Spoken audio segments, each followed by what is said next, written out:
1. 시사 안드로메다. 시사 안드로메다. 시사 안드로메다.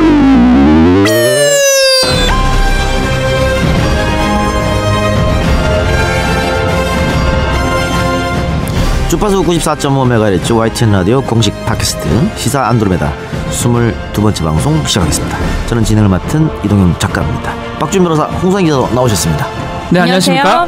네, 어제 문성근 편 반응이 좀 좋았습니다. 네, 좋았죠. 반응이 좋았고. 아니, 이거 제대로 만약에 문성근 배우가 본인의 상황이라든지 많이 제대로 설명한 것 같아요. 조사 받은 내용도 많이 얘기를 해서 편하게 호응을 많이 끈 것 같아요. 진솔하게. 네, 편하게 말씀하셨고. 처음에 거절한 걸 후회하지 않았을까. 네, 어쨌든 나와주셔서 대단히 고맙고 좋은 얘기들 많이 들었습니다. 네. 그런데 어제 문성근 씨 와서 잠깐 이야기했었지만 자유한국당 정진석 의원이 고 노 전 대통령을 향해서 이제 거친 말들을 쏟아내고 있습니다.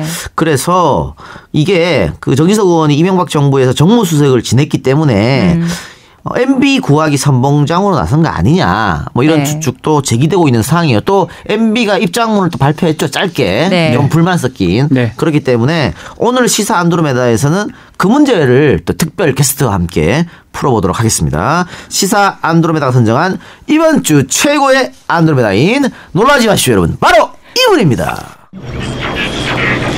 주간 안드로메다. 본부는 응답하라. 응답하라. 본부는 응답하라. 응답하라. 네, 특별 게스트 영화배우 남태우 씨 나오셨습니다. 네, 반갑습니다.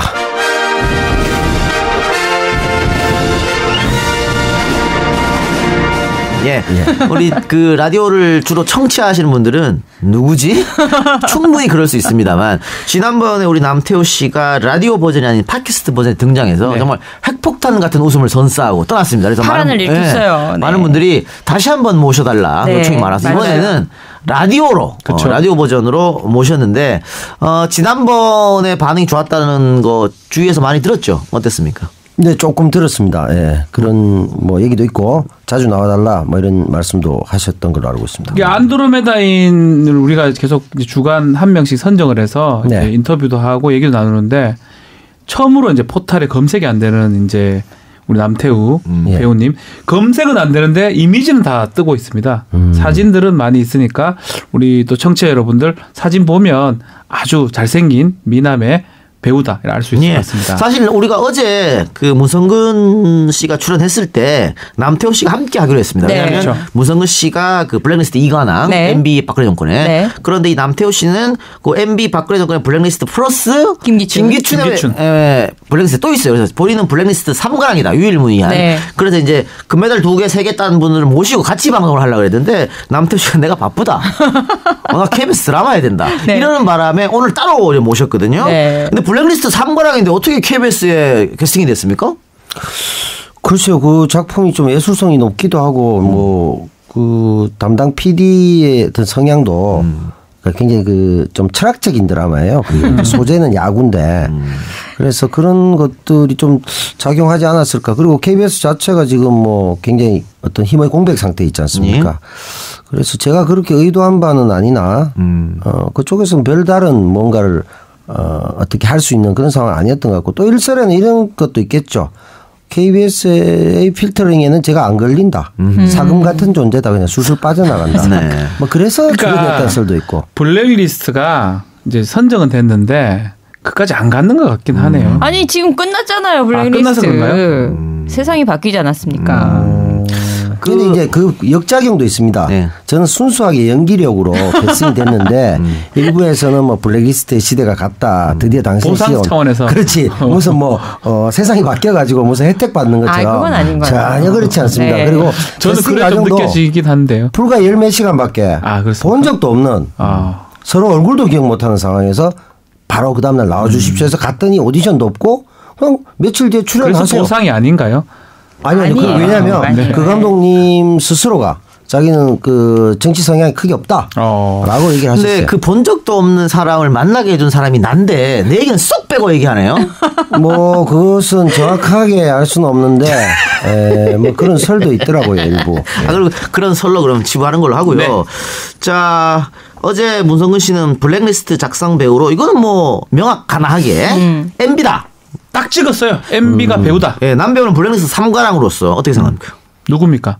그렇겠죠. 당연히 그렇지 않겠습니까? 그 지금 뭐 정진석 의원 얘기도 있지만 종합적으로 생각해 봤을 때 현재 이 모든 전국과 블랙리스트 패를 아무리 봐도 그 손가락은 MB를 겨냥하고 있지 않습니까? 예. 저는 그런 생각을 하고 있습니다. 예. 소송에도 함께 참여하는 거죠? 네, 참여하고 있습니다. 예. 네. 자, 그 남태호 씨 같은 경우에는 직업이 굉장히 다양합니다. 네. 배우로도 활동하셨고 감독으로도 했었고, 그렇죠. 프로그래머. 뭐 영화 프로그래머, 또 한때는 정치평론가로 종편에 출연도 네. 많이 하기도 했었어요. 오늘은 정치평론가로 좀 변신해 주시기 바랍니다. 아, 그 오랜만이라서 이게 참 정치평론가들의 출연료가 6년 전과 거의 동일하더라고요. 예, 동일합니다. 예. 예, 그거 6년 전 상태로 발전 없는 상태로 한번 해보더라고요. 그래요. 알겠습니다. 자, 정진석 의원 이야기를 한번 해볼까요? 댓글 정치의 원조는 노무현 정부다. 이렇게 말했어요. 일각에서 그래서 이것이 전형적인 물타기다. 뭐 이렇게 얘기하고 있는데 여기서 어떻게 보십니까? 그 이게 이분이 왜 이런 얘기를 했을까라는 생각을 해봤을 때 우리가 이제 전반적으로 나온 얘기지만 MB를 향하고 있는 그 뭐 칼날 같은 그런 여론 그런 부분에서 정진석 의원이 또 혜택을 받지 않습니까? 19대 총선에서 또 그런 부분도 있고 해서 결국은 MB를 보호하는 것이 자신을 보호하는 것이다 라는 생각이 강했기 때문에 그 반대 논리로서 좀 센 발언들을 계속하면서 자기를 옥죄는 그런 여론들을 좀 무마하려는 그런 목적이 아닐까. 예. 또 지지층을 결집하려는 의도도 보이는 것이 며칠 전에 또 이렇게 막 격앙이 돼서 얘기하시는 거예요. 박 전 대통령도 감옥에 쳐넣고 이명박 전 대통령도 감옥에 넣고 보수를 다 지금 씨를 말리겠다는 거냐. 나라는 이렇게 안보가 힘든데 이런 약간 격앙된 표현을 카메라 앞에서 하시더라고요. 지지자 결집 노린 그렇죠. 거죠. 네. 다수의 포석이 있는 걸로 지금 보여지는 거고요. 근데 사실 그 정진석 의원의 이 말은 이야기 안 되는 것이 노무현 정부에서 댓글은 국정홍보처의 지시사항이었거든요. 근데 이게 비밀리에 한 게 아니에요. 공개적으로. 그렇죠. 그러니까 국정에 그러니까 잘못된 기사가 있으면 그건 아닙니다. 하고 국정홍보처입니다. 이렇게 했기 때문에 이거를 이명박 정부 국정원에서 몰래 블랙리스트 만들거나 화이트리스트를 만들어서 했던 거랑은 전혀 차원이 다른 문제인 그러니까 것이죠. 공개한 문건 자체가 국정홍보처의 국정브리핑 국내 언론 보도 종합인데 이거는 정말 공식적인 문건이기 때문에 공식적인 또 협조 요청 문건이기 때문에 아무 문제가 없다고 봐야 될 것 같고 지금 우리가 말하는 뭐 블랙리스트라든지 공작 정치 이거랑은 완전히 다른 거고 글쎄요 정진석 의원이 포인트를 좀 잘못 잡고 있는 부분도 충분히 있다. 저는 이런 생각이 좀 많이 듭니다. 이분도 제가 봤을 때는 정진석 의원도 지금 경황장애 상태이기 때문에 네. 본인이 경황이 없기 때문에 마구잡이로 총을 쏘고 있는 게 아닌가. 급하신 거죠. 예, 그런 네. 다급한 상황을 정치인인데 반영한다. 정치인들이 이제 뭐 어떤 예. 글을 쓰고 이렇게 뭐 문건을 공개하는 게 상당히 검토가 돼서 나오는 게 아닐까요? 그렇죠. 검토가 됐다면 그 청와대 문건들이 이렇게 막 지천에 막 떠돌고 이렇게까지 했겠습니까라는 생각을 저는 좀 갖고 있고. 근데 방금 경황장애라는 단어를 쓰셨는데요. 네. 본인이 만들어낸 단어입니까? 뭐 국내 한 몇 분이 쓰는 걸로 알고 있습니다. 그렇습니다. 저만 쓰지는 않고. 네. 근데 정치평론가가 그런 단어를 막 써도 됩니까? 지금 공중파 라디오에서. 공황장애 아니에요, 공황장애. 공황장애인데 지금 언어 유희. 저는 좋은데요. 나쁜 말로 하면 말개그를 지금 한 거 아닙니까? 공황장애라고 지금. 아니 뭐 코리안 버케브러리 확장이란 측면에서는 뭐 필요하지 않겠나. 그럼 뭐 당황장애 같은 거 있어요? 공정 작가도 저를 지지할 거로 생각하고 있고요. 당황장애 이런 건 좀 과한 표현이죠. 그건 너무 이렇게 나간 개그 프로그램 폐지의 어떤 그 선봉장이 되실 수가 있습니다. 근데 저희 라디오 프로니까 한번 네. 말씀드리고 싶은 것이 이제 정진석 의원 같은 경우에는 저희 라디오 프로그램 게스트로 나와주십사 했어요. 네. 왜냐하면 와. 나오셔서 직접 의견을 더 말씀해 주시고 배경 듣고 설명을 싶어요. 해주시면 네. 저희가 이렇게 뭐 말하는 것이 균형도 맞출 수 있고 반론권도 드릴 수 있는 건데 안 나오세요. 못 나오시죠. 네. 그러니까 왜냐하면 우리가 논리적으로 질문을 하면 대답하기 상당히 어려운 면이 없잖아요. 경황장애가 생겨요. 당황장애나 그런 게 생길 수 당 있어요. 대변인들한테도 연락을 했습니다만은 대변인은 원래 이런 거 하라고 있는 거거든요. 그러니까요. 근데 당 대변인들도 다른 건 모르겠지만 이 건은 안 하겠다. 네. 그러니까 본인들 스스로가 우리가 좀 논리가 빈약하다는 것을 반증하는 얘기를 하고 있기 때문에 안타까워요. 그러니까 무엇 때문에 대국민들을 향해서 이런 이야기를 했는지 알아야 되거든요. 정치 행위를 했으면 그만큼 책임감 있게 답변도 하고 반응을 해줘야 되는데 좀 한 번 더 제가 요청을 좀 드리고 싶은 게 우리 시사 안 들으면 나와서 말씀 좀 부탁드리겠습니다. 네. 그러니까 노무현 정부에서 했던 건 통상적으로 우리가 늘 봤던 뭐 그건 이렇습니다. 네. 뭐 이런 거잖아요. 그거잖아요. 그러니까 네. 국정에 대한 상세한 설명과 혹시나 오해가 있다면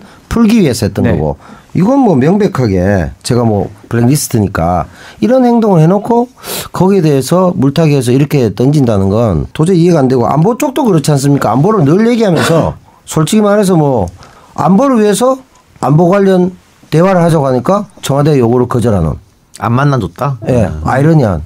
과연 누구를 위한 안보인지. 그리고 전시작전권은 끝없이 받지 않겠다고 하면서 전술핵은 필요하다.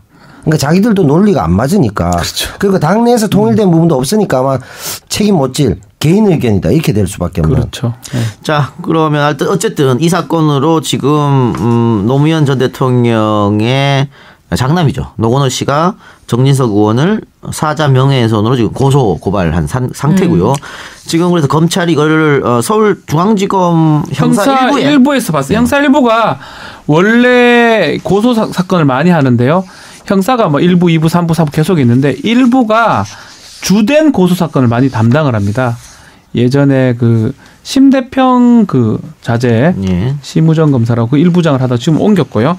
그래서 뭐 통상 많은 고소 사건을 처리했었는데요.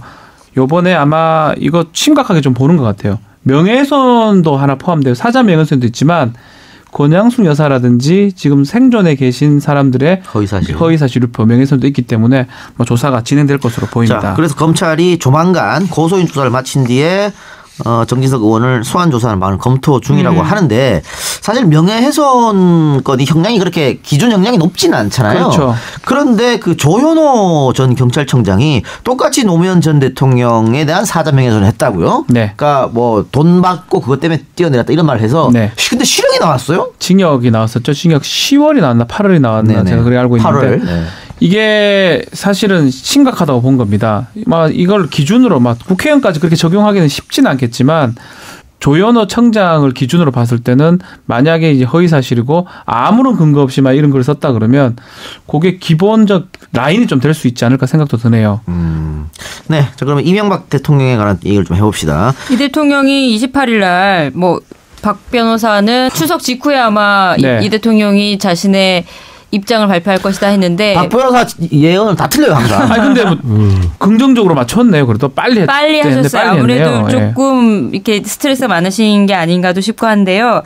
뭐 여러 가지 얘기를 하셨어요. 한가위를 맞아서 덕담도 하셨고요. 평안과 행복이 깃드시길 기원합니다. 나라를 걱정하는 이들이 많고 저도 그 중에 한 사람입니다. 뭐 수출기업이나 소상공인 다 어렵습니다. 이렇게 하시다가 안보가 엄중하고 민생 경제가 어려워 살기 힘든 시기에 전전 정부를 둘러싸고 적폐청산이라는 미명하에 일어나고 있는 사태를 지켜보고 있습니다. 이러한 퇴행적인 시도는 국익을 해칠 뿐 아니라 성공하지도 못합니다. 그렇죠. 때가 되면 국민 여러분께 말씀드릴 기회가 있을 것입니다. 예, 일단 그 전 대통령이 이런 이야기를 한 거는 저는 굉장히 좀 부적절하다고 봅니다. 왜냐하면 때가 되면 국민 여러분께 했잖아요. 지금이 바로 그때예요. 그러니까 지금 뭐 적폐청산이니 뭐 국정원의 문건이 나오고 또 기무사 문건이 나오고 대통령이 지시를 했니 안 했니 계속 이게 나오죠. 의혹이 막 하루가 다르게 나오고 있지 않습니까? 그러면 전직 대통령으로서 대한민국 최고 지도자로서 정치적 책임이 있는 겁니다. 사실 그 부분은 이렇습니다. 아니면 아닌 거고 맞으면 맞다고 얘기를 해줘야 되는 거거든요. 근데 국민 여러분께 말씀드릴 기회가 때가 되면 있을 것입니다. 이거는 굉장히 부적절한 얘기고 지금 말씀해 주셔야 되는 거고 앞에 홍상희 기자가 그 SNS에 올린 입장을 읽어줬는데 앞에 이야기는 뭐 그냥 인사 치는 거고요. 하고 싶은 말은 바로 이겁니다. 북한의 핵도발이 한계상을 넘었다. 그러니까 지금 안보가 위험한데 네. 왜 전 정권을 터느냐 이런 말을 하고 싶어서 이야기한 것 같고요. 그리고 두 번째는 퇴행적 시도다. 그러니까 지금 문정부에서는 본인들은 적폐청산 잘못된 걸 바로 잡는다고 하지만 이건 오히려 제대로 된 걸 뒤로 돌리는 일이다. 이렇게 지금 부정하고 있는데 죄송합니다.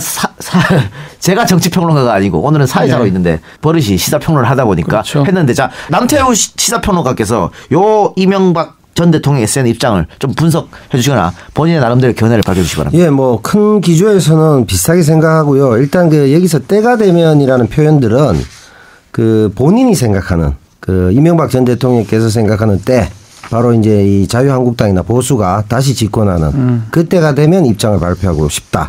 이런 표현이 아닐까. 그때 무기한이네요, 거의. 예. 다음 선거에서 가능할 거다고 생각을 할 수도 있겠죠. 그런 부분이 있을 수 있고 또 한 가지 내용은 결국 보면은 쉽게 말씀드리면 나를 건드리지 말아달라. 그렇죠. 왜 나한테 이래? 뭐 이런 의도라고 저는 보여지고요. 부적절성이나 이런 부분을 떠나서 전 대통령의 입장에서 얼마나 다급했으면 그렇죠. 추석을 앞두고 이렇게 얘기했을까. 그러니까 북핵으로 인한 위기나 안보 위기보다는 자신을 향한 어떤 우리 사회 정의 바로 세우기나 이런 부분이 굉장히 부담스럽다. 그리고 적폐청산이나 미명하에 일어나고 있는 사태라는 표현했는데 적폐라는 거 쌓인 거 청산하는 거 아닙니까? 미래 적폐도 있습니까?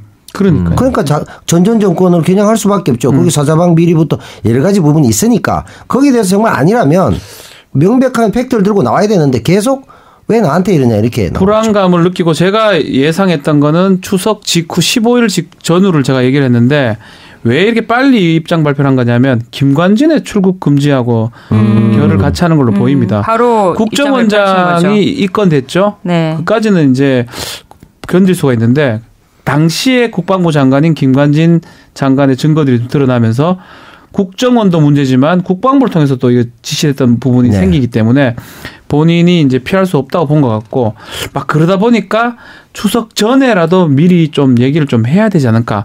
그래서 저는 핵심 문구 이거 같아요. 막 이러한 퇴행적 시도는 국익을 해칠 뿐 아니라 결국 성공하지도 못한다. 막 이런 생각을 갖고 있습니다라고 했지 않을까. 아니 뭐 그런 생각을 막 갖고 계신 줄은 네. 몰랐습니다만은. 제가 성대모사를 좀 했습니다. 공중파 라디오에서 그렇게 조금 그 잘 되지도 않는 성대모사를 하시는 게 바람직한지에 대해서는 우리가 때가 되면은 한번 말씀드릴 기회가 있을 거라고 네, 생각합니다. 근데 지금 계속 문건이 나오고 적폐청산위에서 그 제기하는 의혹이 있는 상황에서 이걸 그냥 공격이라고만 말씀하시는 네. 거는 상당히 좀 부적절하지 그러니까 않나. 국민들이 받아들이기가 어렵죠. 그러니까요. 그러니까 지금 각종 여론조사 같은 걸 봐도 MB 대통령 수사해야 된다고 훨씬 높지 않습니까? 훨씬 많죠. 네. 그러면 네. 이동영 작가나 우리 남태호 배우는 어떻게 입장 변명을 한다면 맞다 아니다라고 표명이 맞다는 거죠. 진솔하게 얘기해야 되죠. 그렇죠. 그러니까 지금 아직 의혹이 있는데 밝혀진 게 아니지 않습니까? 근데 그렇죠. 검찰이 밝히기 전에 미리 혹은 국정에서 밝히기 전에 내가 지시했다. 했으면 했다. 잘못했다. 안 했으면 안 했다. 안 했다. 확실히 얘기해줘야 돼. 지금 그것도 아니고 이것도 아니고 때가 되면 얘기하겠다니까. 그럼 말이 안 되는 거지 않습니까? 아니 했지만 지금 내가 말할 때가 아니다. 이렇게 생각하시는 것 같고요. 제가 보기에는. 그러니까 우리는 추측밖에 할 수 없는 거죠. 그렇죠. 근데 이제 그것에 대해서 명명백백하게 얘기할 수 없는 입장이기 때문에 그렇죠. 또 그 원세훈 전 국정원장 같은 경우에는 자주 구속이 됐지 않습니까? 네. 벌써 이제 2관왕 했고 곧 3관왕까지 가실 분이기 때문에 이명박 전 대통령 입장에서는 한번 뭐 이렇게 스크래치 났는데 또 스크래치 나도 크게 두려움은 없는데 우리 박 변호사님 말씀하신 것처럼 김관진 국방장관 털리기 시작하면 걷잡을 수 없잖아요. 방산 비리까지 다 이렇게 다 간다고 봐야 되고 그러면. 그러면 네. 정말 다시 뭐 4대강까지 해서 여러 가지 부분이 얘기가 된다면 이명박 전 대통령 입장에서는 도저히 퇴로가 없는 그렇기 때문에 아마 다급하지 않을까. 그 과정에서 정진석 의원의 얘기들도 서로 협의가 됐는지는 모르겠지만 굉장히 오비락적으로 이렇게 나왔다고 저는. 제가 한 가지만 더 질문을 좀 드리고 싶은 게 그럼 이 입장 발표를 통해서 소위 말하는 보수를 지지하는 어떤 그 지지자들이 좀 이거에 대해서 호응을 느낄 수가 있을까요? 그러니까 저는 이게 안보 부분? 동정심 유발 같거든요. 이제 안보를 해야 되기 때문에 적폐를 하면 안 된다는 것은 그건 받아들이기 어려울 것 같아요. 왜냐하면 네.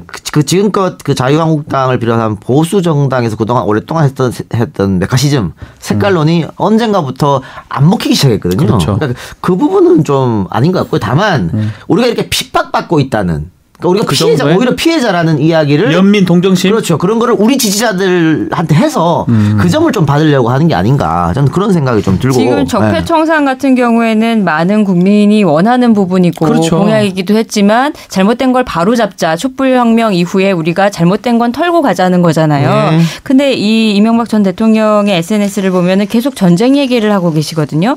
그러니까 전쟁을 원하지는 않지만 전쟁에 대비하라는 경고를 되새길 필요는 있으니 단합해라. 이 단합하고 적폐청산하고 저는 무슨 관계가 있는지. 이게 생각나네요. 뭉치면 살고 흩어지면 죽습니다. 단합해라. 이런 비슷한 것 같네요. 두 분이 다 좀 그 성대모사를 안 하셨으면 좋겠는데 굳이 하신다면 네. 뭉치면 살고 흩어지면 죽는다 이렇게 하셔야 돼요. 저는 막 그렇게 생각하고 있습니다.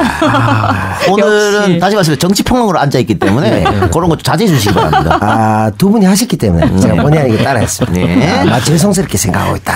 막 그런 마음을 갖고 있습니다. 같이 하니까 이게 무슨 정치적으로 통일이 되네요. 반갑습니다. 그거 말고 홍준표 대표 성대모사도 가능하지 않나요? 그거는 성대모사라기보다는 어떤 멘탈 모사라고 할 수가 있어요. 멘탈 모사. 네, 멘탈을. 그럼 홍준표 대표는 네. 지금 이 상황을 어떻게 볼까요? 멘탈 모사 부탁하면 드리겠습니다. 문재인 정부가 인사가 많이 개판되고 있지 않습니까? 제 입장에서는 일단 조국 수석을 좀 우리 쪽으로 왔으면 좋겠어요. 왜요? 우리도 있지만은 서울대 출신들이 심재철이 교통사고나 많이 그렇고 또 김재호이는 또 너무 이마가 넓고 여러 가지 어려운 점이 있는데 잘생기고 또 집도 운동 학원도 있고 사학하고 우리하고 비슷하게 이거 넘어오면은 내가 잘 해드릴 테니까 빠까가 서울대가 좀 부족해요. 그래서 그런 것들을 좀 해가 인사를 우리가 좀 덮어주고 우리도 좀 받고 그래 하면은 협치가 안 되겠나? 그러면 청와대 부르면 내 인사로 갑니다. 그렇습니까? 와. 자, 지금까지 멘탈 모사였습니다. 홍준표 대표. 아니, 전혀 안 똑같고요. 아니요. 멘탈이니까. 저는 깜짝 놀랐는 게 저는 홍준표 대표가 엄청 친하죠, 박준 변호사. 엄청 친하진 않은데 고등학교 선배죠. 네. 아니 할 법한 한. 딱 할 법한 네. 딱 그러니까 목소리는 좀 다른데 그 마음을 딱 들여다본 것 같은 느낌도 들기도 합니다. 제가 독심술을 하진 않습니다만 대단합니다. 그분의 그랬을 것 같지 않느냐? 정서는 굉장히 공감하면 안 되죠. 네. 예. 제가 라디오 버전이라 좀 조심스러운데 남태우 배우께서는 청취자분들 잘 아실지 모르겠지만 나는 친박이다. 몰라요. 네. 청취자분들 모릅니다. 나는 친박이다를 많이 하셨는데 팟캐스트 오래 하셨어요. 거기서 제가 추석이 지금 다가왔지 않습니까? 추석 때 전국 그네타기 경연대회 선발대회가 너무 재밌었어요. 그거랑 뻥빙뽕. 그 얘기 지금 하면 안 되죠. 안 됩니다. 모르는 거기 때문에. 뻥빙뽕은 말은 맞는 말이죠. 다음에 팟캐스트 버전에 불러서 물어보시고요. 뻥을 쳐서 빙을 뜯고 뻥을 뽑는다. 전국 그네타기 경연대회 같은 경우에는 우리 민속 고유의 그네타기를 받아들여서 전 국토의 방방곡곡에서 짝대기 2개하고 줄 하나만 하면 그네를 탈 수 있으니까 그렇게 해서 일종의 만민공동회처럼 하시기를 바란다 이런 건데 고급 개그에서 식자층 외에는 이해하기 어렵지 않았겠나 그런 생각. 진행자가 하지 말라 그러면요 하지 마세요. 알겠습니다. 자, 그럼 다시 좀 정치권 이야기를 한번 해보도록 하겠습니다. 아까 홍 기자도 자꾸 문건이 계속해서 하룻밤 자고 일어나면 나온다고 그랬는데 주진우 기자가 다음 주에 출연하기로 예정되어 있죠. 네. 예정되어 있는데 주진우 기자와 관련된 지금 문건이 또 나왔습니다. 지금 MB 정부에서 나는 꼼수다 사찰 문건이 나왔다고 하는데 이게 또 VIP에게까지 보고가 됐다고 해요. 지금 보면 나는 꼼수다 관련 동향 이렇게 지금 문건이 나왔고요. 그러면서 좌파 단체 낙꼼수 활용의 반정부 이런 학대 추진 이런 식으로 기자들의 발언 혹은 언론인들의 발언 하나하나를 다 사찰했다. 굉장히 중요한, 굉장히 또 문제시되는 또 문건이 좀 등장하는 것이거든요. 이렇게 일개 팟캐스트, 인터넷, 라디오 방송까지 사찰했다고 하면 이 정부의 사찰이 과연 어디까지였을까. 그리고 KBS 추적 60분과 MBC PD수첩 아이템 이것도 청와대에서 보고했다고 하면 일반 언론인까지 사찰했다. 이렇게 등장하는 거거든요. 정말 사찰 공화국이 아니었냐. 이 문건대로라면 라고 할 수밖에 없는데 이 부분에 대해서는 역시 VIP까지 보고됐다고 보시는 거죠. 예. 전방위적으로 지금 됐다고 볼 수 있고 그런 것들의 연장선상에서 소위 말하는 댓글 부대가 나왔고 또 결국 이제 블랙리스트까지 나왔기 때문에 사실은 정말 이명박 정부가 나라의 안위나 국민의 어떤 안전을 걱정했을까 자신과 조금만 결이 다른 조금만 생각이 다른 부분이나 사람이나 단체에 대해서도 저렇게 치밀하게 감시와 감독을 하려고 했다는 건 과연 정부로서의 기능이 있는 건지 이해할 수 없는 그런 거죠. 저는 사실은 블랙리스트, 박근혜 블랙리스트도 마찬가지고 이명박 블랙리스트도 마찬가지고 제 이름이 없다는 것에서 상당히 불쾌하고 또 믿어지지가 않고 그랬거든요. 실제적으로 저는 불이익을 당했다고 생각하니까. 그런데 제가 안 들어갔는데 남편은 들어가 있고 너무 또 화가 나고 그랬는데 지금 가만히 생각하니까 진보가 단결해야 됩니다. 우리끼리 그 시샘 때문에. 시샘이라뇨? 에이, 시샘 때문에. 아니 내가 뭐 선정된다고 해서 내가 뭐 나중에 내가 현충원에 눕겠어요. 그걸 가지고 그렇게 너무 그렇게 하지 말고 우리끼리 널리. 저 이동현 작가 열심히 한 거 이해합니다. 다만 그 조금 촐랑대고 까불고 이래서 그 이게 선정 과정에서 조금 품격이 떨어진다 이 사람은. 그래서 막 배제된 게 아닌가. 그 어떤 그 뭐랄까 그 아주 포독하다고 하죠. 포악하고 독한 그런 부분에 있어서 높은 점수가 있지만 품격 미달로 아마 배제된 게 아닌가. 촐랑대잖아요. 아니 근데 제가 왜 얘기를 해요? 지금 국정원에서 주진우 기자 사찰하고 낙검수를 사찰했잖아요. 그런데 그 블랙리스트에 김호준, 주진우 다 안 들어가 있거든. 그건 나랑 똑같은 거야. 아까 그러니까 마음이 놓이네. 팟캐스트는 제외했나 보다. 그러니까 원래 아니죠. 이런 분들 오히려 더 이렇게 봐야 될 것 같아요. 제가 봤을 때는 배우나 이런 사람들은 딱 선정을 해놨는데 또 평론가 같은 사람들이 따로 된 문건이 있을 수도 있고 따로 된 문건 저는 발견될 수도 있다고 생각해요. 그게 아니더라도 누가 봐도 뭐 그쪽에서 봤을 때는 문제된 인물들이거든요. 굳이 남태우는 모를 수 있어요. 그렇죠. 이동영은 모를 수 없기 때문에 지속적인 비난과 모시 나왔다 이래 보기 맞지 않나 생각이 듭니다. 아니 이게 두 가지가 있어요. 그 블랙리스트의 피해 중에 하나가 이제 자기 검열하는 거잖아요. 내가 이 발언하면 이 예술행위라면 안 좋겠지, 투자를 못 받겠지, 영화 같으면 아예 안 하게 되는. 또 반대로 자기 위안도 있어요. 이동영 작가처럼 자기가 선정이 안 됐는데도 봐라. 낙검수 한 사람 그 멤버들은 선정하지 않지 않느냐. 이재희는 굉장히 뭔가 역사를 자꾸 밝히고 적폐청산하려고 하는 아주 안 좋은 풍토라고 반대쪽에서 생각하지만 그 핵심이 이 작가였기 때문에 내 이름은 빠졌을 것이다. 쉽게 말해 검으로 이름을 넣지 않는다라는 그렇지. 자기 위안을 통해서 지금 스스로를 치유하고 싶어하는 것이죠. 이런 부분에 대해서 우리 사회가 조금 고민해 볼 필요가 있다. 그런데 뭐 이건 좀 결이 좀 다른 얘기긴 한데 사회 모든 곳에 이런 리스트가 있지 않을까라는 좀 무서운 생각이 좀 듭니다. 솔직히 이제는 말할 수 있다로 하면요. 제가 박근혜 또 이명박 정권 내내 KBS MBC를 출연을 못했습니다. 못했는데 제가 박지훈 변호사한테 이런 얘기 한 적이 있습니다. 조금 너무한 거 아니냐 이렇게 밥줄을 끊는 거는. 그때 박지훈 변호사가 내가 또 음모론을 말하는 줄 알고 안 믿었어요. 믿지 않았어요. 안 믿었는데 없다고 생각했어요. 우리들이 한 번 겪은 적이 있습니다. 제가 얘기를 드릴게요. 둘이 같이 이제 출연하기로 했던 적이 있어요. 기획안까지 다 만들어졌고 출연 시간도 잡혔어요. 날짜를 겨우겨우 조율해가지고 모 날에 촬영을 하기로 이제 결정을 했는데 일주일 전에 취소가 됐습니다. 그때 제가 알았어요. 그때 정치적 입장이 바뀌기 시작하던가요? 아니 저는 뭐 정치 입장이 사실 있는 사람도 별로 아닌데. 모든 일이 그래요. 드라마나 영화도 그렇고 스스로 너무 밴드를 넓히려고 하면 안 돼. 18세면 18세, 15세면 15세, 전체 관람가면 전체 관람가. 사실은 입장을 명확하게 해야죠. 사실은 저는 정말 이건 참 믿지 못할 말이 안 된다고 생각하죠. 절대 그래 이동희 작가 그 얘기를 하길래 속으로 웃었어요. 네가 뭔데? 왜 니까지 걸 왜 그래서 못 나오게 하느냐라고 속으로 생각했던 적이 있는데 그런 일을 바로 겪다 보니까. 정말 무섭구나. 겪고 나서 블랙리스트 나왔잖아요. 나오니까 지금 드는 생각은 이거는 문화 예술 영역뿐만 아니라 사회 많은 영역에 정말 그 정권에서 정말 안 되는 사람들은 사찰하고 리스트 작성을 했지 않을까라는 너무나 무서운 생각이 들고 그렇다면 우리나라가 민주국가가 법치국가가 아니라는 생각이 들면서 너무 답답하고 절망감이 느껴져요. 한 가지 말씀을 드리면은 제가 이제 보도국에 계속 있었으니까 그런 리스트의 존재를 본 적은 없어요. 그러니까 다른 방송사는 모르겠습니다. 그리고 몇 차례 제가 말씀드렸지만 제가 굉장히 이제 지난 시절 동안 슬펐던 것은 그런 리스트가 없음에도 기자들이 자기 검열을 많이 했다라는 거. 그러니까 이게 이런 겁니다. 일단 이런 게 있다고 자꾸 들리고 소문이 나고 할 때는 윗선에서는 들었을 거 아닙니까. 이러다 보니까 아랫선으로 당연히 전파되고 밑에 사람들이 저 사람을 섭외하면 당연히 안 되겠지. 이렇게 자기 검열해서 안 부르는 경우가 있고요. 어떻게 우리처럼 이렇게 불렀어요. 그래서 시안을 올렸는데 다 오케이 했다가 마지막에 돼서 안 돼.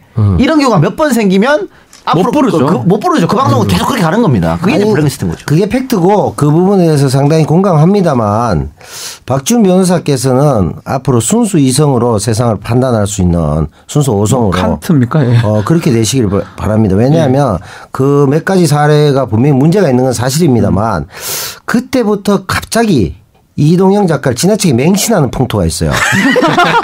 맹신 건물입니다. 지식인은 항상 회의를 해야 돼요. 네, 그래서 순수 오성으로 판단하시기 바라고. 네, 제가 볼 때 리스트 같은 경우도 정권의 특성이 굉장히 있거든요. MB 정권 소위 말해서 이제 이명박 정권은 소위 엑셀형입니다. 엑셀형. 예, 굉장히 치밀하고 그리고 이제 상대를 괴롭히기 좋습니다. 엑셀형. 가로로 돌리고 세로로 돌리고 이렇게 엑셀 그 정산을 할 수 있는 그 여러 가지 그 통계를 내고요. 통계 방식 네네, 있잖아요. 네네. 그걸 이제 이렇게 하나 저렇게 하나 똑같은데 계속 일을 시킵니다. 그러면서 이제 관리를 하죠. 왜냐하면 뭐 일종의 그런 거죠. 자기 자기가 돼지면 돼지로 보이잖아요, 상대가. 네네. 그 자기가 그렇기 때문에 모든 사람들을 성악설로 보기 때문에 요렇게 속일 거야. 가로로 돌려보면 또 다를 거야 해서 계속 일을 시키는 방식이에요. 업무를 과다하게. 네. 박근혜 정부는 다릅니다. 일단 컨텐츠가 없어요. 네. 그래서 그걸 그대로 받아와요. 받아와서 딱 그냥 한 장만 들고 딱 줍니다. 그래서 몇천 명이 된 거예요? 주면서 표정만 봅니다.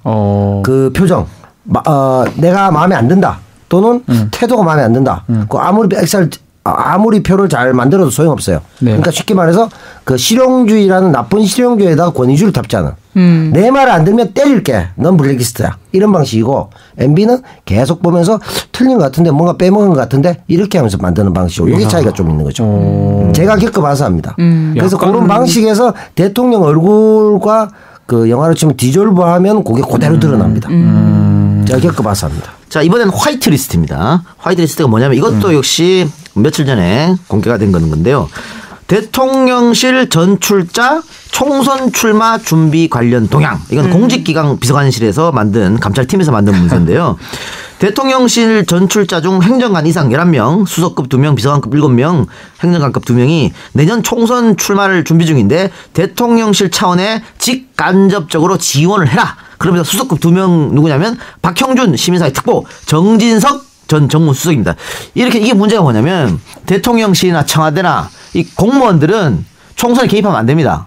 중립을 그렇죠. 지켜줘야 되거든요. 그렇죠. 공직기강 비서관이 청와대 문서로서 청와대 출신자를 총선에서 밀어줘라. 이건 명백한 화이트리스트고 이것도 역시 불법을 청와대에서 저지른 그런 일일 수밖에 없는 겁니다. 이게 결국 화이트리스트라고 보는 게 맞는 것 같고요. 그렇죠. 예. 그럼 정진석 그 당시에는 정무수석인데 네. 정진석 정무수석이 아마 좀 친이 그 중간쯤 정도 같아요. 그러다 보니까 요 문건 덕인지 뭐 어떤지 몰라도 결국은 국회의원 당선되잖아요. 예, 예. 그것도 뭐 연관성이 있다고 봐야 되지 않나 그러니까 생각해요. 이번에 그 노무현 대통령과 관련해서 소위 이제 그 강력한 막말 가까운 얘기를 한 이유 중에 한 가지도 결국은 본인이 그렇게 성은을 입었기 때문에 지금 이명박 전 대통령이 추석을 앞두고 저렇게 다급하게 입장 표명하는 것처럼 뭔가 보호해 드려야 되겠다. 네. 또 스스로 나도 살아야 되겠다. 뭐 이런 두 가지가 작용하지 않았나. 그 지금 남태우 시사평론가의 말이 어느 정도 사실은 그 근거가 있는 게 뭐냐면요. 네. 그 성은하고 보호라는 단어를 썼잖아요. 네. 아 근거가 있어요? 이 문건에 뭐라고 나왔냐면 그냥 던졌는데. 지원 이유가 있습니다.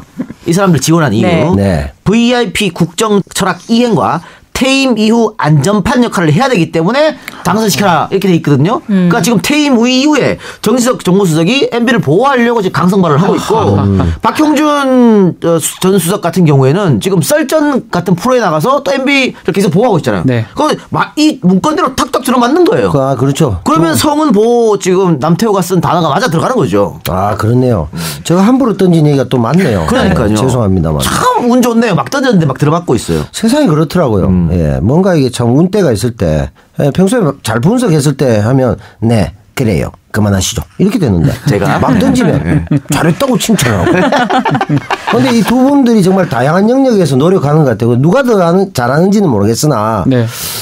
MB 입장에서는 어떻게 보면 이제 장학생을 키웠는데 누가 보온을 하나. 근데 우리가 이렇게 누가 더 잘하는 것 같아요. 말을 하더라도 이 뭐 명예훼손이 되지 않는 게 문건이 지금 증거가 나왔기 때문에 아무 문제는 사실 없다고 제가 한 말이 아니고 문건에 적혀 있는 걸 지금 말씀드리는 겁니다. 문건에 있는 내용이고 그런 행동을 하는지는 모르겠지만 그렇게 육성이 되고 양성이 됐다고 지금 얘기를 한 거잖아요. 지원이 됐고. 근데 이게 문제가 되는 것이죠. 박범계 적폐청산위원장이 읽다가 웃음을 터뜨릴 정도로 박범계 의원 또 뿜개했습니까? 또 뿜으셨습니까? 아니, 퇴임 후 보호 방안을 이용하려 했다 이런 내용을 왜 적어 놓는 거죠? 왜 문건으로 남겨요? 이런 걸? 이 문건이 공개 안 될 줄 알았겠죠. 그러니까 공개를 지금 적폐청산 TF 이런 게 만들어졌기 때문에 공개가 된 거지 공개가 안 되기 때문에 만들어 놓고 어쩌면 또 이렇게 함으로써 이 두 사람 정진석 뭐 의원이나 박형준 교수 같은 사람을 묶어두려고 하는 걸 수도 있죠. 사실은 보고가 되고 또 윗사람 입장에서 그 결제를 하면서 그걸 바라보면서 이 두 사람 우리 편이구나. 아 그럼 그게 일종의 정치적 노비 문서 같은 뭐 그런. 저는 좀 그렇게 봅니다. 굳이 이걸 남길 필요도 없는데 이런 되지도 않는 문서를 만들어가지고 그렇죠. 이걸 남겨둔다 정부에서 청와대에서 그런 그 정도의 어떤 문서를 갖고 어떤 지금 말씀하신 것처럼 노비 같은 어떤 계약서 같은 느낌 드는 상황이 아닌가. 근데 스타일은 다른 것 같아요. 정진석 의원 같은 경우 굉장히 저돌적으로 예전에 뭐 장세동 스타일로 이렇게 탁 하던 이런 느낌이라면 박형준 그 지금 화평 같아요. 이분은 이제 교수기도 하니까 약간 화평처럼 그죠? 좋게 말하면 세련된 논리적이고 나쁘게 말하면 충성도가 좀 약한. 이렇게 되면 JTBC 썰전 제작진도 고민을 할 수밖에 없겠네요. 화이트리스트가 밝혀졌고. 그러니까 이래 되면 글쎄 출연이 가능할지 모르겠네요. 그러니까 그거는 지금 제가 보기에는 수담에서 저한테 하차하라는 것보다 훨씬 강력하더라고요. 이거 보니까 이번에는 하차하셔야 될 정도로. 표정이 왜 그렇게 안 좋으십니까? 네? 네, 표정이 안 좋으시네요. 예. 지난번보다 못해가지고 제가 표정이. 그래요? 그럼 잘하도록 하겠습니다. 네. 다 끝났습니다 이제. 그래요? 끝났습니까? 마무리할 시간입니다. 근데 라디오 버전이기 때문에 저희가 남 배우님의 매력이 발산을 못해서 저는 너무 아쉬워요. 제가 좀 조마조마한 게 다 못했다고 동의한 거예요? 아니에요. 그렇진 않아요. 일반 청취자들 잘 모를 만한 얘기를 많이 해요. 우리만 하는 얘기를 많이 하니까. 그건 왜냐하면 제가 너무 오랜만이라 그래서요. 현지 적응 훈련 부족으로 인해서. 그래서 저희가 또 설명을 해야 됩니다. 팟캐스트 뭐 나가는 프로가 있는데 뭐 그건 제가 조금 지금 진짜 경황장애 때문에 조금 제가 착각을 했습니다. 제가 그러면 뭐 이렇게 마무리를 하겠습니다. 그때 나와서 대박 터뜨린 것은 소 뒷걸음치다가 쥐잡은 길이다. 아니에요. 또 그렇게 얘기하시면 아니 기본기가 탄탄한 속에서 저는 남 배우님 믿습니다. 알겠습니다. 자 마무리할 이제 시간인데 우리 방송이 이제 게스트가 오면 야 근데 저 남태우 씨 참 대단하네. 우리 게스트는 항상 거의 정치권이면 당 대표급. 아 그래요? 연예인이면 탑 배우 이렇게. 정말요? 뭔 소리? 근데 왜 나를 불렀습니까? 그러니까요. 좋아하니까요 저희가. 그래서 이제 한간에는 우리 제작진이 미쳤다는 소리를 듣고 있습니다. 대본도 전혀 보지도 못하고 나타났는데. 어쨌든 우리 저 게스트가 우리 엔딩곡을 선정해 줍니다. 혹시 준비한 거 있습니까? 노무현 전 대통령에 대한 그 명예훼손이나 등등이 지금 있잖아요. 안타까운 마음에 시 없는 수박 김대중 씨라고 있습니다. 네네 가수. 예. 그분의 노래를 제가 한 곡 선사해드리고 싶습니다. 준비됐나요? 준비됐군요. 예. 그러면 노래 제목이 뭐예요? 불효자는 놉니다. 불효자는 놉니다. 옵니다가 아니고요. 울지 않고요. 놉니다. 예, 이게 앞으로 우리가 나아가야 될 사회 방향입니다. 불효자는 놉니다. 울지 않고 놉니다. 월화수목금토일 놉니다. 복지국가를 향한 것이죠. 꾸준히 놀면서도 이렇게 세상을 관조할 수 있는. 북부유럽 같은 뭐 그런 느낌입니다. 예. 남태우 씨가 그 MB 박근혜 정권 9년 내내 놀았잖아요. 일설에는 천성이다 이런 설도 계속 팟캐를 해야 되는데 제가 좀 게으른 탓도 있긴 합니다. 그래서 사실 이 노래를 선곡하기도 했는데 그렇게 좀 자유분방하게 놀 수 있는 세상이면 기초생계는 자기가 조금만 노력해도 할 수 있잖아요. 예를 들어 8시간 노동을 다른 데 산다면 막 그런 사회를 지향하는 제 철학과도 맞지 않겠나 생각합니다. 알겠습니다. 자 그러면 엔딩곡 들으면서 저희는 남태우 씨 보내드리고 우리는 다음 주에 뵙는 걸로 합시다. 자 이제 추석이니까 추석 연휴 잘 마무리하시고요. 또 근데 고향 내려가서 가족끼리 싸우지 맙시다. 화목하고 정말 다정하게 그래요. 즐거운 한가위 명절 되기를 바라겠습니다. 네, 자 저희는 다음 주에 뵙겠습니다. 고맙습니다. 감사합니다.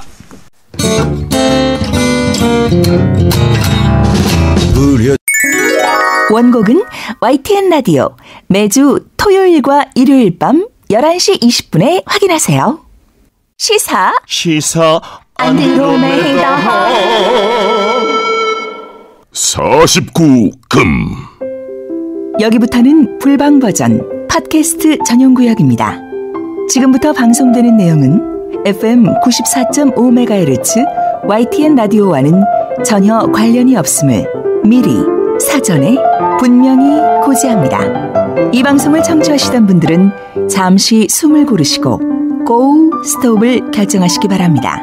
특히 도덕성이 남달리 투철하신 분들, 순진무구하여 비속어와 욕설에 익숙하지 않은 분들, 심신미약자, 빈속, 임신부, 노약자, 고혈압, 컨디션 안 좋으신 분, 비위약하신 분들은 주의하시고 꼰대들은 절대 사절합니다.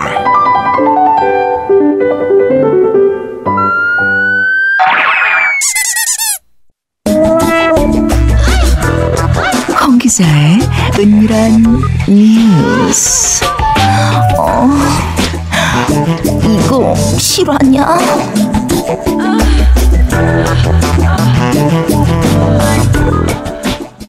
네, 49분 팟캐스트로 돌아왔습니다. 자, 홍 기자의 은밀한 뉴스. 일단 이게 제일 기대되는 것 같아. 왜요? 요새 뭐 다 우리 저 인터뷰만 하다 보니까 네. 우리 얘기를 못 듣잖아. 아, 그렇구나. 네. 우리 얘기 합시다. 새로운 정보 있습니까? 새로운 정보일지는 모르겠는데요. 뭐 해보죠. 네네. 네. 박준 변호사 어디 갔다 왔어요? 왜요? 아침에 보고 지금 저녁에 다시 보는데 수염이 굉장히 많이 자랐고 머리도 붕 떴고 지금 뭐 며칠 전에 수정을 떴던 것 같아요. 제가 은근히 수염 너무 많이 나요. 정말? 많이 나요. 그래서 저 면도기 항상 갖고 다니거든요. 진짜로요? 방송할 때 이제 아침, 점심, 저녁에 한 번씩 깎아요. 그럴 수 있어요? 뭐 깎으면 면도기 갖고 다니니까. 아니, 그러니까 아침, 점심, 저녁으로 잘하는 사람이 어딨어. 많어. 아니 근데 저 지금 아침 오전에 깎았는데 지금 자랐는 거거든요. 어머, 웬일이야. 한 3일 있으면 장비가 되고요. 장비. 보름이면 간호가 됩니다. 제가. 아니 백성문 최영일처럼 그럼 길러요. 더러워요 그 사람. 저는 그런 거 정말 싫어요. 저는 멋이 없어서 하는지 몰라 수염 기르는 거 정말 싫어요. 그래서 숙직실에 좀 자다 와가지고 머리가 좀 떴습니다. 우리는 사실 수염이 안 나요. 안 나는 스타일인데. 좋겠다. 네, 그래서 편하겠다. 저 왜 100원짜리 일회용 면도기 있잖아요. 네. 그거 가지고 한 6개월 씁니다. 날 나가요 저희는. 안 나가요. 우리 날 안 나가서. 낙이 어떻게 나가? 그리고 수염을 예를 들어 한 일주일 뭐 열흘 기르잖아요. 네. 그러면 그냥 간신처럼 옆에 이렇게 그냥 그렇게. 그것도 삐뚤빼뚤하게. 턱은 또 안 나고 그런. 편하긴 편한데. 차이가 많이 나네요. 네. 우리 문 대통령도 수염이 많이 나는 스타일이죠. 아, 그렇죠. 히말라야 그때 정치인들이 가실 때. 수염이 좀 많이 나는 것 같아 대부분. 뭐 그거랑 뭔 상관이에요? 그냥 그런 느낌 아니에요? 그러면 박변도 정치해. 아니요 그런 느낌 아니고 좀 안철수 같은 사람은 좀 수염 안 나는 느낌이고 좀 굵직한 느낌은 수염 나는 것 같아요. 굵직한 느낌. 진실된 사람들 수염 좀 나는 게 MB 아닐까? 안 나. 그러니까 MB도 나는 스타일이 아닌 것 같아요. 아니죠. 그러니까 제 말이 맞잖아.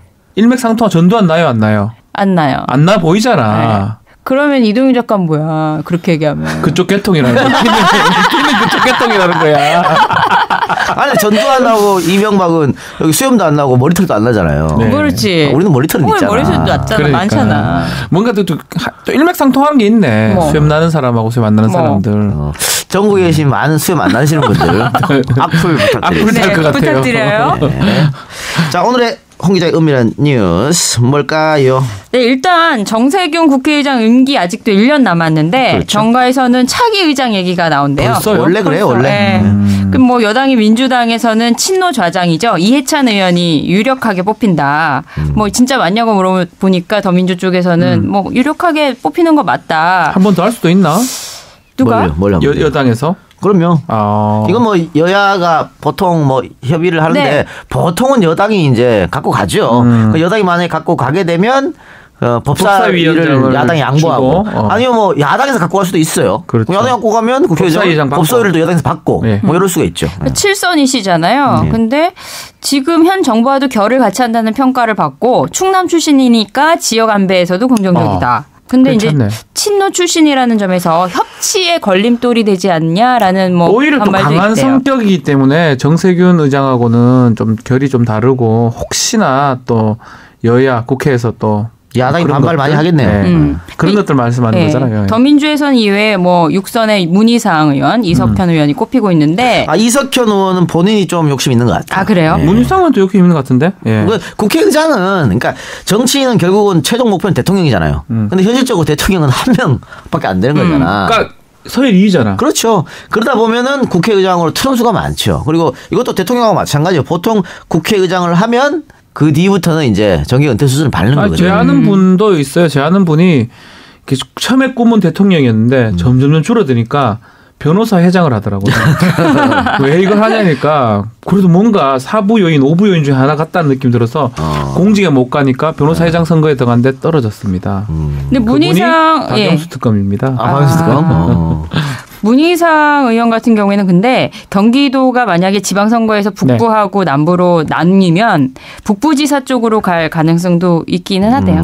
근데 사실 쪽이니까. 네. 문희상 의원이 이 경기도 북부 쪽에서 빠져버리면 자기 지역구에서 그러면은 지금 민주당이 굉장히 힘들어져요. 그 지역에는 때가 별로 없어요. 문희상 말고 없거든. 문희상의 힘으로 지금 밀어붙이고 있는 거기 때문에 그래서 지난번에 문희상을 컷오프 시켰잖아요. 김종인 대표가. 네. 난리가 난 거야. 그리고 진짜 없어 거기는. 그래서 다시 컷오프 번복하는 그런 일도 있었죠. 야권에선 누굴까요? 야권은 뭐 서청원이 8선 최다선 아닌가? 네. 아이, 이제 근데 안 되지. 거기는 뭐 친박 중에 핵심 친박을 아니 저 자유한국당에서 내보내자고 하는 사람을 자유한국당에서도 안 되는 거잖아요, 그죠? 홍준표 대표가 대표적인 친박으로 꼽아가지고 이제 나가라는 거잖아요. 뭐 이 밖에도 이제 김무성 바른정당 의원, 쉽지 않아. 천정배 국민의당 의원도 호심탐탐. 이렇다고. 그래서 친노 친박이 차기 국회의장 대결을 할 수도 있지 않느냐 이런 찌라시가 있었어요. 네. 김무성이는 천정배든 글러먹었고요. 안 되는 게 현실적으로 안 되고요. 지금 보니까 그 나와 있네. 이석현 같은데 느낌에. 그러니까 여당하고 야당하고 둘 중에 한 명인데. 네. 근데 지금 야당은 자유한국당에서 나올 수밖에 없어요. 그렇죠. 국회 구조가 그렇게 돼. 네. 국민의당이 어떻게 나오냐고. 국민의당이 어떻게 나오면 40석 갖고 있는데 거기다가 법사위원장 같은 경우는 지금 자유한국당이 갖고 있잖아요. 그렇죠. 그거랑 맞바꾸는 딜이 있어야 되는데 국민의당이 그러니까 뭐 딱 어디 보이는 게 여당 쪽이 한다고 보면 이석현이 할 가능성이 높네요.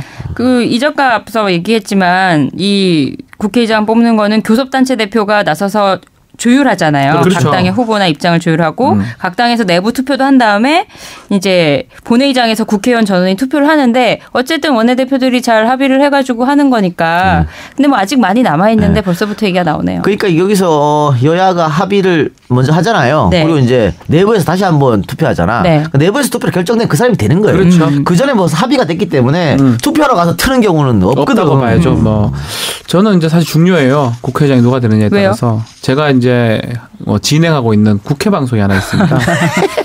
빨리 이석현 의원이나 저기 아니요, 시청률 뭐 이런 거 이해찬 의원. 아무도 신경을 안 써요. 그리고 카메라도 식사할 때 되면 카메라 감독들이 다 가려고 합니다. 네. 녹화 시간이 켜놓고. 이제 1시간인데 불구하고 40분에 끝나는 경우도 있고요. 네. 생방이 아닙니다. 이거는 네. 녹화인데도 불구하고 뭐 그런 경우가 있는데 가장 변수가 하나 있습니다. 뭐요? 의장님이 바뀔 때마다 프로가 개편될 가능성이 있기 때문에 저 입장에서 상당히 이 정세균 의장하고 유사한 우리 프로를 좋아하는 그런 의장이 왔으면 좋겠다는 그런 생각을 갖고 있습니다. 사심을 얘기하셨어요. 네, 사심입니다. 지난번에는 문희상 의원하고 정세균 두 분이 했죠. 투표를 내부 투표를 했는데 예상을 뒤엎고 정세균 의장이 되셨죠. 그 문희상이나 이석현이 돼가지고 그 국회 방송 그 박지훈이 하는 거 이동영이 하는 거 아니야? 그럴 것 같은데. 가져가. 그러면 시사 안드로메다 2 만들면 좋겠네요. 그 다음은 이제 방산비리로 유명해졌죠. 카이. 이거 심각한 것 같은데. 카이 지금 어려워가지고 9월 달에 임원 월급을 못 줬대요. 말이 되나? 임원 직원 말고 네, 임원. 네. 그러니까 뭐 검찰 수사 장기화로 유동성이 나빠져가지고 상무보 이상 직급에 대한 이번 달 급여 지급을 보류했다는 소식. 검찰 수사가 계속 되고 또 언론에서 이렇게 때리고 하다 보니까 이게 소위 말하는 사업이 안 되는 거예요. 그렇죠. 돈이 안 돌아가는 거지. 그러다 보니까 직원들 월급까지 못 주는.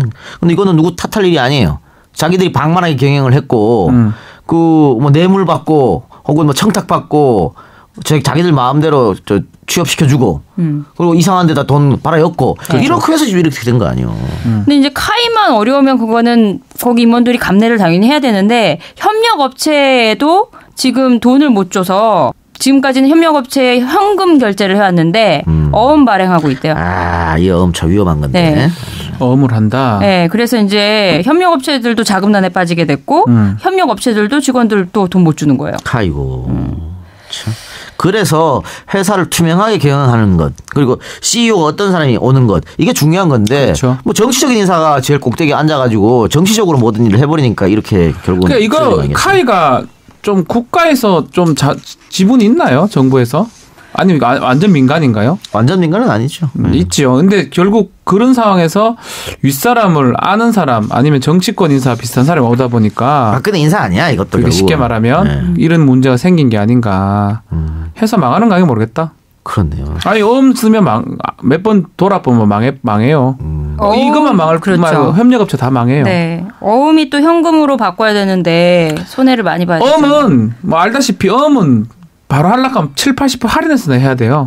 그 정도니까 어음 자체는 사실은 그 회사의 그 신용도가 밀접한 거거든요. 상당히 안 좋다고 봐야죠. 아, 카이가 망하면 또 골치 아파요. 상당한 타격이죠. 그렇죠. 무기 수출 계약도 아마 많이 돼 있을 건데. 나는 그래서 참 답답해요. 이거 참 어떻게 방법이 없나? 왜 정치권 인사를 쓰지? 참 답답하네. 제대로 된 사람이 이제 들어오고 잘못한 사람들 처벌받고 네. 하면 또 정상화 되겠죠, 뭐. 요즘 야당이 뭘 하고 있는지 좀 궁금해서 물어봤어요. 그랬더니 27일 저녁에 한국당, 바른정당 3선 의원들이 만찬회동했답니다. 3선? 네. 3선? 3선. 그래서 뭐 권성동, 강석호, 이철우, 김영우, 유재중 의원 등 뭐 한 10여 명 모였는데 네. 이분들이 모여가지고 저녁 드시고서는 보수 우파 통합 추진위를 만들기로 합의하셨대요. 결국 바른정당 쪽도 생각하는 건가요? 네, 같이 한 거죠. 또 양쪽에서 모였으니까. 바른정당 전당대회가 11월 13일이잖아요. 그래서 추석 직후인 10월 11일에 통합 추진위 출범 위한 회동을 한 번 더 하고 당인 대표한테 이제 보고하고 발표하겠다. 그래서 뭐 27일 날 백브리핑을 했는데 대한민국이 위기인데 그분들 이제 백불 내용을 읽어드리는 거예요. 네. 문재인 정부가 포퓰리즘 독주를 하고 있고 이거에 대해 견제를 해야 되는데 지금 보수가 다 죽었다. 그러니까 대한민국 보수가 하나로 뭉쳐야 되는 거 아니냐 이런 얘기를 하셨대요. 제가 봤을 때 뭐 나라 걱정해서 뭉치는 게 아니고요. 자기들 살라고 그러네. 네, 자기들 살라고 그냥 대가리에서 채우기로 이제 하는 것 같고 이렇게 되면은 바른정당은 쪼개지는 수순으로 갈 수밖에 없습니다. 실질적으로 이래 나와서 그냥 삼선 의원이 만찬회동에 그러면 당 대표랑 관계없이 하는 거죠. 나온 네. 거네요. 바른정당 사람은. 뭐 당에 가서 물어보겠다고 얘기는 했는데 뭐 기자들 모아놓고 백브리핑도 했으니까 공식 브리핑은 아니지만. 그러니까 물론 이런 움직임에 대해서 지금 뭐 자강론자들은 말이 안 된다고 하지만 그렇죠. 이거 벌써 이렇게 나와서 백브리핑까지 기자들한테 했다 그러면요 굉장히 물밑 접촉이 심하게 벌써 있었다. 그렇죠. 이렇게 봐야 돼요. 그러면 김무성 대표도 알고 있었겠네. 아 그럼요. 그거 얘기 없이 보냈겠지. 예. 갔다 와 이렇게. 그래서 뭐 수순이 지금 뭐 일단은 뭐 통추위 아마 이런 거 옛날에 통추 많이 들어봤잖아요. 예. 이런 거 구성해가지고 단계가 통추, 있어. 통추. 그래서 몇 명이 넘어가자 안 된다 신랑이 하다가 결국은 이제 넘어가는 수순으로 이러면 전에 한번 예상했는데 예. 지금 20명 의원이잖아요. 예. 한 13명 정도 그죠? 합통합론자들 예.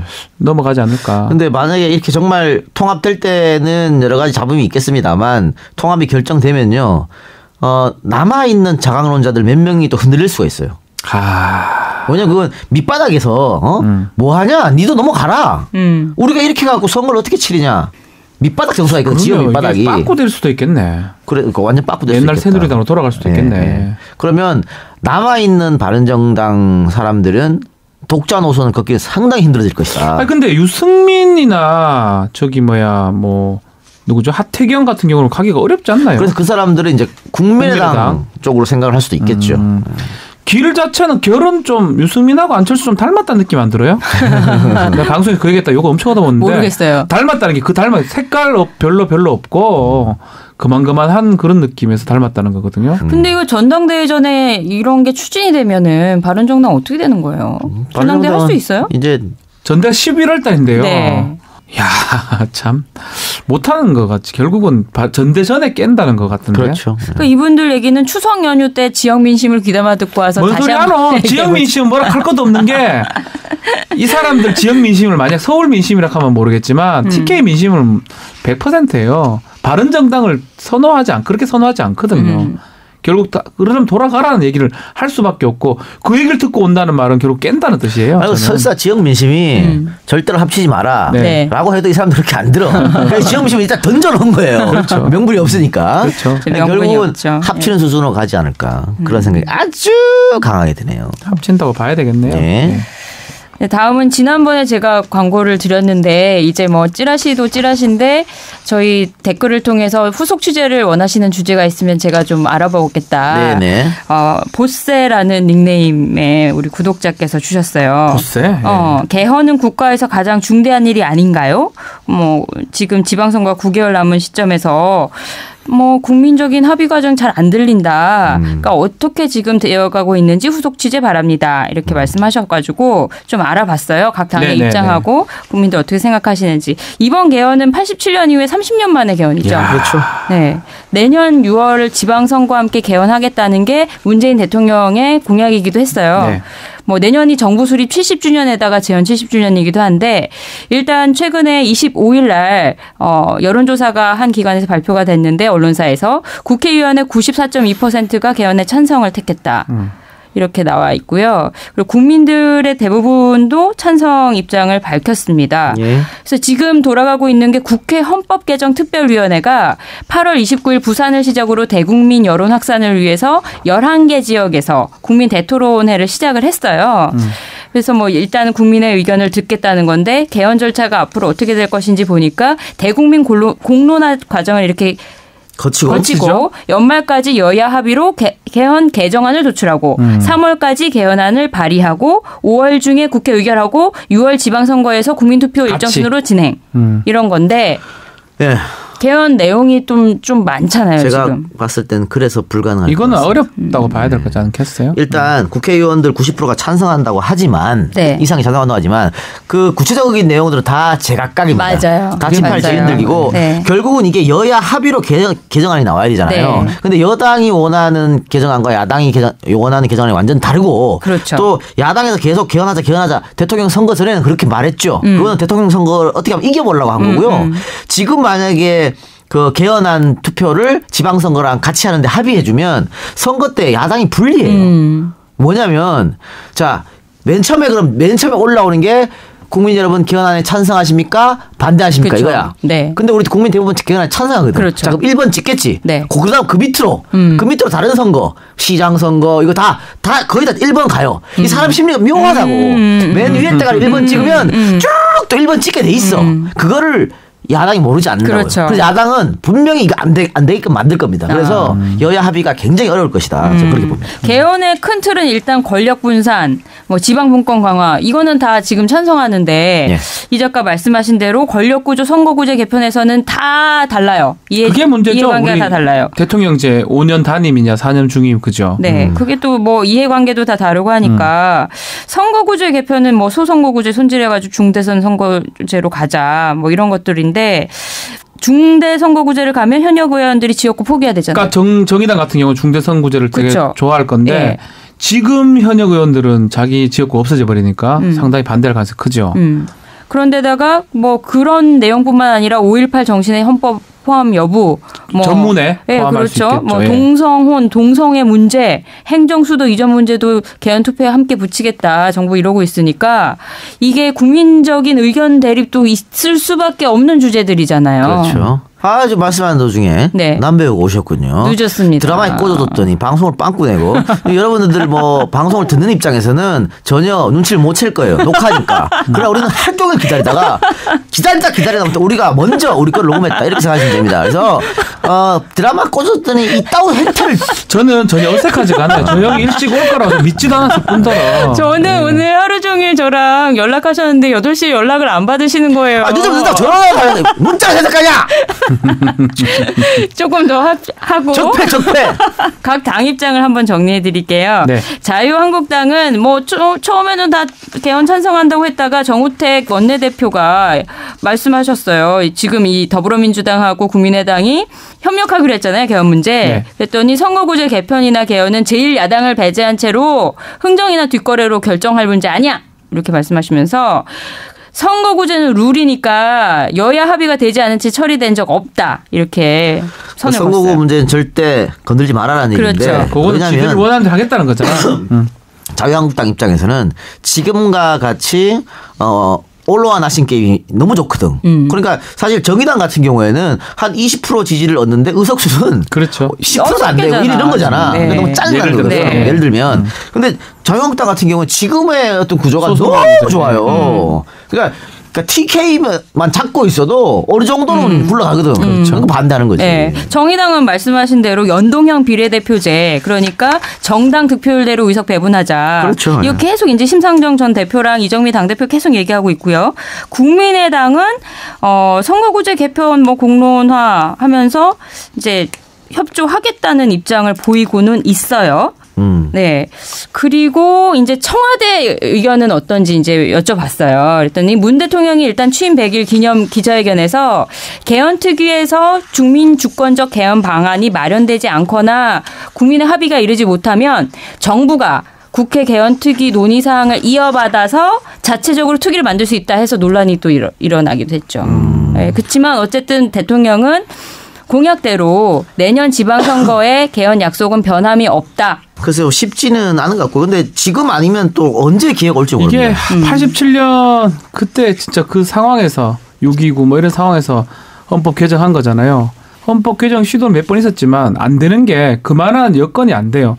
지금이 좀 비슷한 것 같긴 하거든요. 근데 또 야당이 너무 또 세잖아, 지금 의석수가. 네. 만만치는 않은데 그래서 요번에 아니면 사실 저는 또 한 10년 이상 또 지나가거든요. 어쨌든 하긴 해야 되는데. 87년 개헌 때도 뭐 여소 야대가 아니었죠 그때는 여대 그렇죠. 야소였습니다만 국민적으로 그 개헌하자는 것들이 너무 셌거든. 열망이 네. 진짜. 그래서 네. 한 건데 그러니까 지금도 좀 국민들이 좀 많이 힘을 실어주면 개헌 테이블에는 올라가지 않을까 일단 네. 뭐 테이블에 올려 밥상을 차려 밥을 그렇죠. 먹든지 말까 그렇죠. 할 거 아닙니까? 요식행위로 그냥 끝나지 않았으면 좋겠고. 지방의회 때 맞추지 말고 네. 조금 시간을 두더라도 뭐 집권 중반 정도 내년 연말까지 아니면 내후년까지 그 정도 보고도 이렇게 좀 하는 게 저는 이제 바꾸긴 바꿔야 된다는 생각이 들거든요. 많이 손볼 때 되게 많거든요. 그래서 30년간의 헌법을 가만 놔두는 건 말이 안 돼요. 아니, 그 87 체제가 또 문제도 많아요. 그러니까요. 너무 급조하게 이루어졌고 잘못된 네. 네. 조항들도 꽤 있고 손봐야 될 게 꽤 있는데 그걸 그대로 놔둔다는 건 문제고 어쨌든 급하게 아까도 저도 똑같아요. 지방선거 맞춰서는 어렵고요. 시간을 두면서 좀 해야 되지 않나 생각이 듭니다. 자, 우리 각자 그러면 어떤 개헌안을 원하는지 한번 말해볼까요? 제가부터 말할까요? 네. 저는 4년 중임을 원합니다. 아, 그래요? 미국처럼. 중임. 그러니까 사실 우리가 이게 87년에서 5년 한 거는 이거는 정치적으로 합의한 네. 산물이거든요. 8년, 5년 뭐 이렇게. 너무 우리는 독재의 기억이 강력하기 때문에 일단 중임은 안 되는 거야. 그렇죠. 그래 중임 빼. 그렇죠. 빼고 단임으로 가는데 전두환이 7년 너무 오래 한 거야. 7년도 안 되는데 그러면 6년 하자 그래서 6년도 많다. 그래서 5년 하자 그랬는데 그 5년도 야당이 왜 콜 해줬냐면 김대중 김영삼이 있잖아요. 그러니까 누가 한번 하고 5년 뒤에 빨리 내가 해야 되는 그러니까 그렇게 하려면 5년이 5년 적당하다. 적당하다. 그래서 5년 한 거거든요. 그래서 근데 5년 하면 3년 6개월만 지나도 레임덕 말이 슬슬 나오거든요. 좋은 게 아닙니다 이거는. 그리고 대통령이 중임제가 있으면 정말 내가 재선하기 위해서라도 열심히 하죠. 근데 막판 가면 다 지들 마음대로고 무슨 뭐 아들 비리 튀어나오고 친척 비리 튀어나오고 늘 이랬잖아.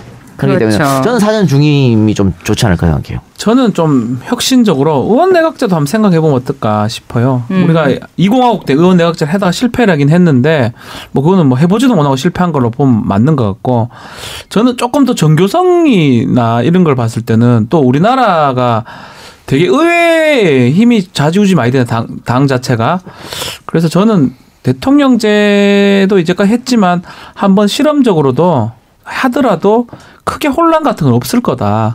당이 딱 확립이 돼 있으니까 오히려 더 지금 많이 느껴요. 왜냐하면 대통령이 무력함을 느끼잖아요. 당이 그 의회를 못 잡고 있으니까. 사실 좀 잘 갈라 그러면 의회하고 이 정부하고 같이 갈 수 있는 그런 모습을 좀 저는 보고 싶습니다. 그래서 저는 의원 내각제 같은 그런 형식의 어떤 정부. 근데 의원 내각제 반대하는 많은 분들은 지금처럼 저렇게 말도 안 되는 짓거리를 한 자유한국당이 또 다수당이 되면 그럼 어떡하냐 이런 얘기가 있어요. 그렇죠. 그런 경우가 지금 제가 계속 하잖아요. 그래서 한번 실험해 보자는 건데 지금 자유한국당 사실 빨리 좀 해산해가지고 새로 하면 좋은데 국회 해산이 생긴단 말이에요. 의원 내각제 한다 그러면 그래서 좀 그런 또 그런 또 그런 장치가 또 있으니까. 네. 저는 권력 형태는 뭐 아직 생각을 다 안 해봤고요. 선거구제 개편은 좀 이루어져서 사표도 방지하고 네. 이루어져야 돼요. 필요해요. 네, 비례 같은 거 어때요? 비례 조금 늘리죠. 늘리는 게 나아요? 늘리는 건 좋은데 이번에 네. 그 신보라 의원 같은 경우도 그렇고 이게 제대로 좀 될 수 있는 비례가 좀 필요하지 않을까. 그렇죠. 뭐 신보라 의원이 잘못됐다는 게 아니고 무조건 뭐 숫자 늘리는 게 능사는 아니니까. 네, 뭔가 직능 비례를 한다든지 그 독일식 명부 뭐 이런 다른 것들도 한번 생각해 볼 수 있으면 좋겠다. 네. 네. 그래서 일단은 앞으로도 저희 댓글 통해서 팟캐스트 댓글 통해서 더 취재가 필요하다고 생각되시는 부분이 있으면 올려주셨으면 좋겠고 네. 제가 저희 시사 안드로메다 시작하고 난 다음에 이 얘기를 안 드린 것 같아서 시사 안드로메다가 팟캐 버전도 있고 라디오도 있지만 네이버 TV에 저희 시사 안드로메다 브랜드가 채널이 있어요. 그러니까 거기서는 동영상으로 다 보실 수 있으니까 네이버 TV에서 시사 안드로메다도 봐주십사. 홍상희 기자 얼굴을 볼 수가 있습니다. 예. 네. 혹시 팟캐스트에서 안드로메다에 광고를 하고 싶은 우리 광고주 여러분들 안가로 연락 주세요. 네, 감사합니다. 하루에 한 개를 틀어드려도 열심히 저희가 해보겠습니다. 제가 제대로 광고해드리겠습니다. 네. 라디오는 안 나갑니다. 라디오는 안 되고 네. 팟캐에서 제가 제대로 한번. 그리고 팟캐스트에 이제 광고해 주시면 그 비용이 이제 출연료에 반영이 되기 때문에 감사합니다. 더 열심히 할 수 있습니다. 그리고 목에 기름이 또 저희 치진다고. 너무 할까? 감사한 게 뭐냐면 구독자 여러분들이 우리 시사 안드로메다 별칭을 지어주셨어요. 예. 시안. 시안. 너무 좋은 거예요. 시안. 네. 시안이 그 장안 아닌가요? 중국 장안. 시원. 그런가요? 그래서 이름이 너무 예뻐가지고 아이가 하나 있으면 이름을 지어주고 싶다는 시안. 생각마저 들었습니다. 하여튼 너무 감사합니다. 한 명 더 나요. 제 딸하고 늙어서 이름 못 비슷해요. 나요. 제 딸 이름이 비슷하네. 서연인데 시안. 시안으로 바꿔요. 네. 안 돼. 뭘 어떻게 바꿔. 늙어서 못 낳는 거예요? 남편하고 안 만나서 못 만나는 거예요? 제가 나이가 많아요. 저 만약에 지금 늦둥이. 아니 지금 나오면 시사 안드로메다 빠지게 하려고 그러지. 아니 우리가 무슨 저기 뭐야 이번에 그 누구 사장이야? 가스공사 사장이야? 여자 뽑지 말라고 임신하고 못 나온다. 그 개쓰기 뭐 그런 것들이 지금 공기업 사장을 하고 치다빠졌으니까. 아니 네. 되게 이 금복주하고 비슷한 거잖아요. 금복주도 그랬다 하는데 가스공사 사장이 골치 아픈 사람이더만. 구속되긴 구속됐는데 네. 그걸 조작했어. 여자 떨어뜨리려고. 수험생들 떨어뜨리려고. 여혐이네. 여혐 정도가 아니고. 아니지 이거는 조작이 이거는 범죄. 그러니까 성적이 너무 좋은 2등 여자를 8등으로 조작해서 떨어뜨리고 5등 하던 남자를 3등을 올려가지고 붙여주고. 그리고 왜 싫을까? 하여튼 뭐 제가 강아지라도 이름을 시안으로 짓도록 그렇게 하겠습니다. 네, 감사합니다. 자 그러면 시사 안드로메다 오늘 준비한 내용은 여기까지고요. 여러분들 들어줘서 대단히 감사하고 저희 방송은 토요일 일요일 밤 11시 20분부터 12시까지 YTN 94.5MHz 라디오로 송출이 되고요. 팟캐스트는 토요일 일요일 자정에 바로 업데이트 되니까 많은 사랑 부탁드리겠습니다. 다음 방송도 많이 기대해 주시고 주말 마무리 잘 하시길 바랍니다. 박지훈, 홍상희 기자도 수고하셨습니다. 감사합니다. 감사합니다. 시사 안드로메다.